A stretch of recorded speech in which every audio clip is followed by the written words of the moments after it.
Eh bien, bonjour à tous, on se retrouve pour un nouveau bulletin saisonnier. On va parler donc de cet été 2025 et je sais que beaucoup de monde attendent ces prévisions. Les voici, ils sont là, je vais vous les présenter. Mais donc, avant de commencer cette vidéo, n'hésitez pas à liker et à vous abonner, c'est comme d'habitude très important pour soutenir la chaîne. Et on commence par le premier mois de cet été 2025, c'est évidemment le mois de juin. J'avais déjà fait un post précédemment sur l'été 2025, vous l'avez vu et vous l'avez même pour la plupart tous liké, merci à vous. Mais donc globalement dans ces prévisions, on a eu plusieurs mois, donc le mois de juin, juillet et août, et globalement, ce qui a été dit dans ces posts d'il y a environ 2 mois sont encore valables à l'heure actuelle parce qu'il y a eu très peu de changements. Ces prévisions finalement que j'avais faites en post, même s'ils sont assez générales, se confirment à l'heure actuelle. Mais cette fois-ci, aujourd'hui, je vais vous apporter un peu plus de précision concernant les mois de juin, juillet, août et même septembre. On pourra faire une petite tendance quand même si c'est encore assez loin. Mais donc, globalement, pour ce mois de juin, quelles sont les températures qui sont attendues?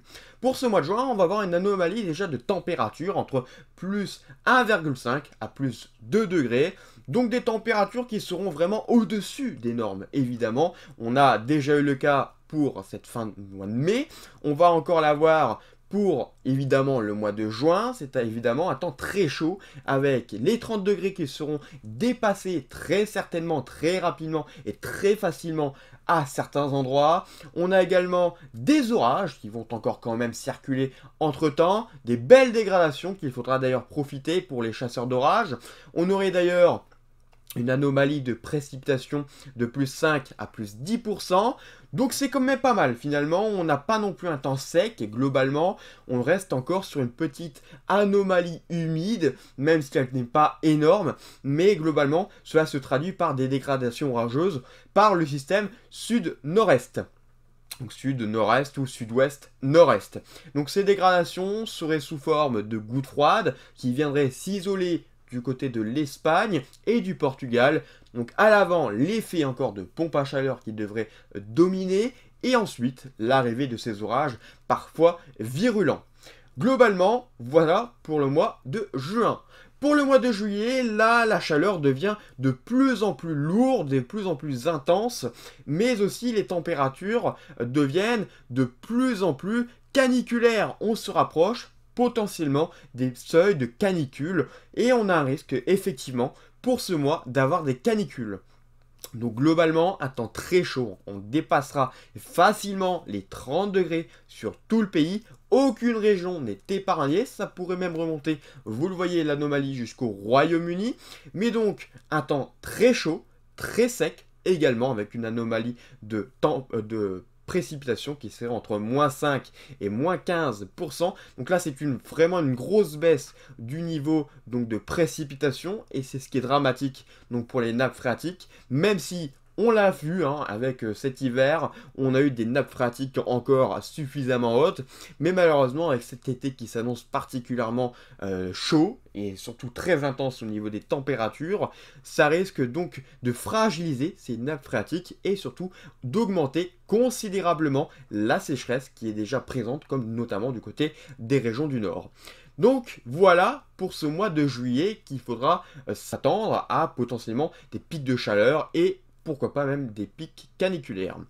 Pour le mois d'août, pour le dernier mois donc des vacances scolaires, on aurait le retour de dégradation, donc surtout à la fin du mois d'août, mais globalement au début de ce mois d'août, on aurait un temps une nouvelle fois très chaud.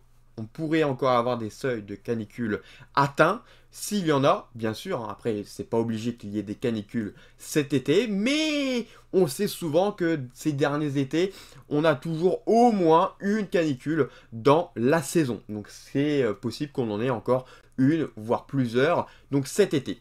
Donc globalement, au niveau de l'anomalie de température, on serait de plus 1 à plus 2 degrés, ce qui est équivalent environ au mois de juillet.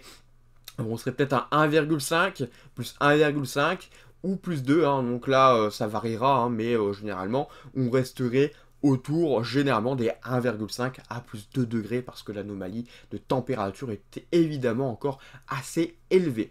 Au niveau des précipitations, on resterait entre moins 10 et plus 5%. Alors pourquoi une telle différence? C'est tout simplement parce que le début, comme je vous ai dit, du mois d'août s'annonce très sec, avec quelques orages mais sans trop d'excès, mais potentiellement vers la fin du mois d'août, le retour des perturbations pourrait entraîner la hausse donc de l'anomalie de précipitation, et c'est pour ça qu'on a un gros écart entre moins 10 et plus 5%. Il faudra vraiment voir par quoi on devrait finir, hein. Donc il y aura un bilan de toute façon de cette saison, évidemment.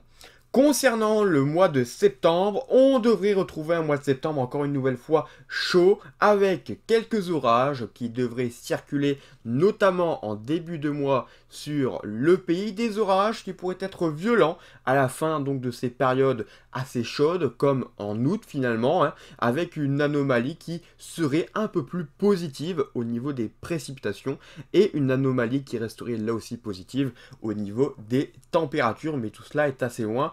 Mais voilà, globalement, à quoi on peut s'attendre. Donc globalement, sur les 3 mois que vous pouvez constater, on a une anomalie qui serait positive au niveau des températures, vous le voyez, avec un été qui s'annonce particulièrement chaud. Alors on resterait autour des plus 1,5, hein, vraiment sur quasiment tous les mois. On pourrait même aller jusqu'à plus 2 degrés pour le mois de juillet, surtout, hein, c'est là qu'on surveille très attentivement, c'est vraiment le cœur de l'été, et donc le cœur de la chaleur. Et concernant les précipitations, on sera en général dans une anomalie qui restera assez négative, malgré un mois de juin et un mois d'août qui pourraient être un peu plus humides. Et bien voilà, merci d'avoir suivi ces prévisions saisonnières pour cet été 2025. Et on se retrouve à la fin donc de ce mois d'août pour faire donc un bilan donc de cette prévision saisonnière. Voilà, merci et à bientôt.